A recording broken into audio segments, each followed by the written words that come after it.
Hey guys, well, let's jump right in and start looking at the very first of our four transformations called a rotation. What I'm going to do is I'm going to walk you through what I would have done with you had we been in school. The first thing you would have needed was a piece of graph paper, and I would have given you a piece of wax paper, a push pin, and we would have needed a straight edge. And for me, because I know we've tried to draw on wax paper before, I'm going to use a pencil, and then I've got a pen. So if you've got any of these materials around your house and you want to follow along with what I'm doing, that's what we would have done anyway had we been in school. As far as the wax paper goes, if you check your kitchen, you might have some wax paper or some parchment paper, something like that, that could do the trick. And I will post some graph paper up there in case you guys have a printer. But if you don't have any of those things, you can really just follow along. All right, let's talk about a rotation.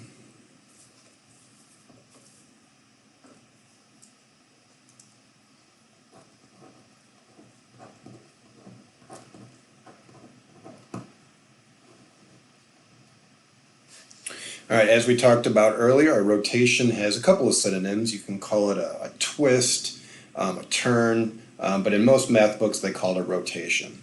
And a rotation, by definition, is a turn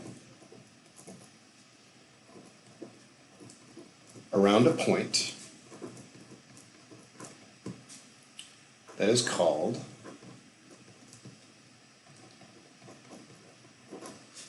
oops, let me center that a little bit better. There we go. That is called the center of rotation.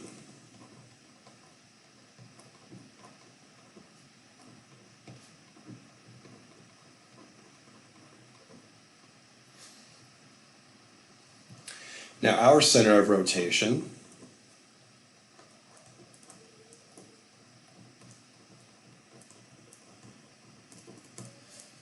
will be the origin.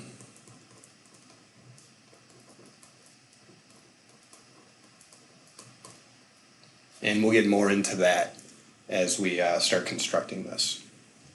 All right, so let me zoom out so you can see what I'm doing. I've got a little section down here where I'm going to take some notes. And then up here, I'm going to draw the coordinate plane. You guys would have done the same thing. I'm going to draw the coordinate plane because it's really easy to see how transformations work when you're using the coordinate plane. So I'm going to take my straight edge here, and I'm going to draw myself a y-axis somewhere near the middle. I'm just trying to estimate where it is right now. This line looks like it's probably it.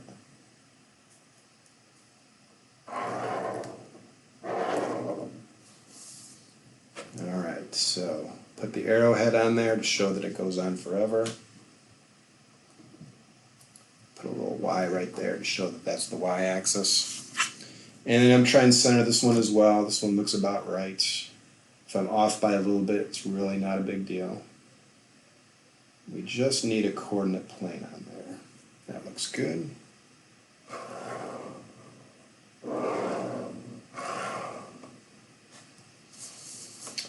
Alright, put some arrowheads on there to show that it goes on forever. And mark that the x-axis.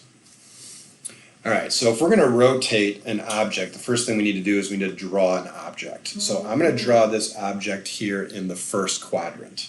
And I've got a couple of points I'm going to plot right here. I'm going to plot the point 1, 2. So from the origin, I'm going to go over 1. Let me zoom in. There we go. I'm going to go over 1 and up 2. I'm going to put a little dot right there, a little point, and I'm going to call that point A.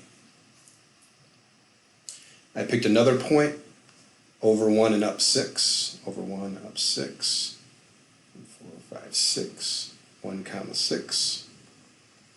We're going to call that point B. And I picked a third point called 8, 2. Let's see, go over 8, 1, 2, 3, 4, 5, 6, 7, 8, up 2. And we'll call that point C.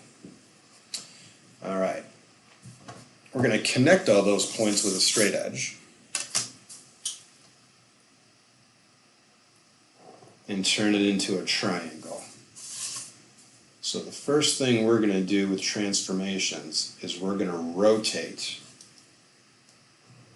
this triangle right here.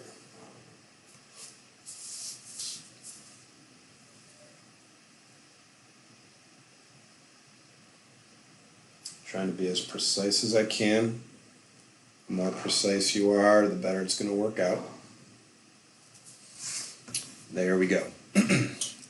Now, just for the sake of what we're trying to do, I'm also going to write down these coordinates. So A was 1, 2, and B was 1, 6, and C was 8, 2. All right, perfect.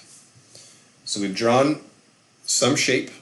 We decided to draw it in the first quadrant, and we're going to work on something called a rotation right now. There's a lot of vocabulary in here, just like always, and as we come across it, we're going to start defining those things. So the first thing I want to do is I want to define this figure right here. This figure, the original, is called a pre-image. So whenever I refer to the pre-image, what I'm really referring to is the original shape that we drew. So the original shape that we drew right here is a triangle. All right. So now comes the wax paper. I'm going to take my pencil out because I know it's easier to draw on it with this. And just like before, I'm going to be really careful, trying to eliminate human error as much as I can.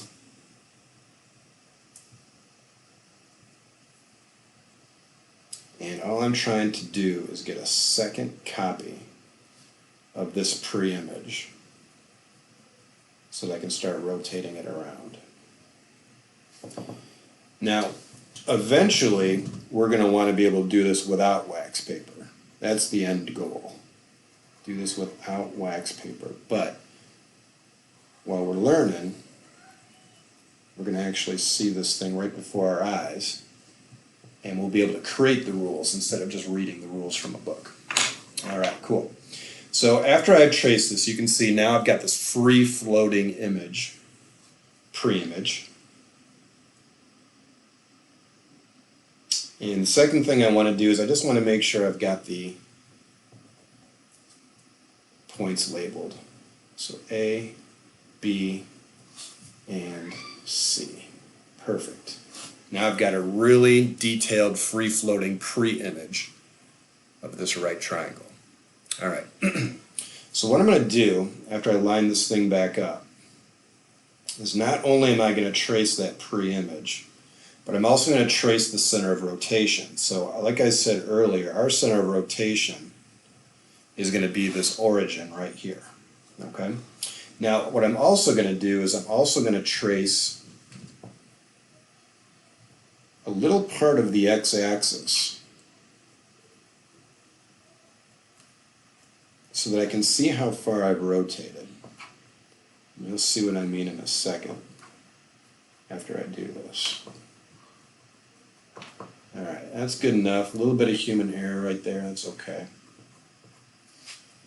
Alright, here we go. Now this is where this push pin is going to come into play. And what I'm going to do is I'm going to pin it to its center of rotation. Right there. And what you're going to be able to see is I'm going to be able to take this pre-image and I'm going to be able to rotate it either 90 degrees, like you see right there. Okay. If I keep going, there's 180 degrees right there. And if I keep going again,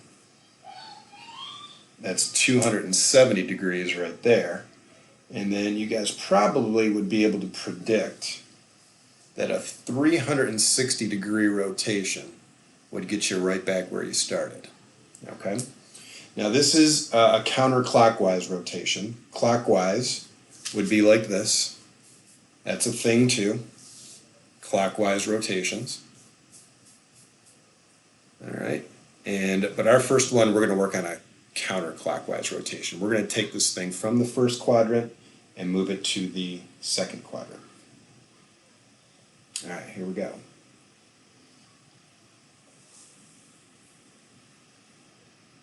There is a 90-degree counterclockwise rotation. And what I want you to see is where all these points ended up. What we need to do is we need to transfer it from the wax paper onto the actual graph paper here. So to do that, I got to be really careful. I can see A ended up right here, so I'm going to carefully move this out of the way. Put a little dot right there. All right, let me put this back where it was. I can see where B landed. B landed right there. Let me get the wax paper out of the way. All right, and then finally C is way up here. Let me get the wax paper out of the way.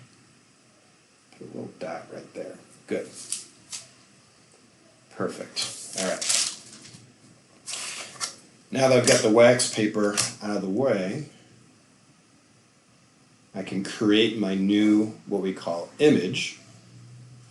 This right here, this is our pre-image, but the new one that we're drawing is called the image of it. Kind of like a reflection almost, your mirror. It's not really there. This is just an image of the original one that we drew, called a pre-image. There we go. Alright, so these kind of look different, but they're really not, as long as we name them correctly. So once we rotated this, we can see A landed right over here, and it looks like B landed over here, and it looks like C landed over here. Now we can't call these points A, B, and C because points A, B, and C already exist over here in the first quadrant. So what we have to do instead is we have to, and this is how a lot of math books do it, is we want to make sure that we recognize there is a relationship here between these 2 points, but they can't be called the same thing. So if this is A, what a lot of people do is, or a lot of math books do, is they call this A prime. All right? Now, the prime is really just an apostrophe. That's all that is. And that's what makes it look different from the original one. So that means that B over here, we can't call that B, we're going to call that B prime, P-R-I-M-E. And then over here, C is right there. This is going to be what we call C prime. Alright, so I'm down to about 2 minutes on this video before I gotta pause it and do another one. I think I'm going to do that right now, and then we'll pick up again in the next video.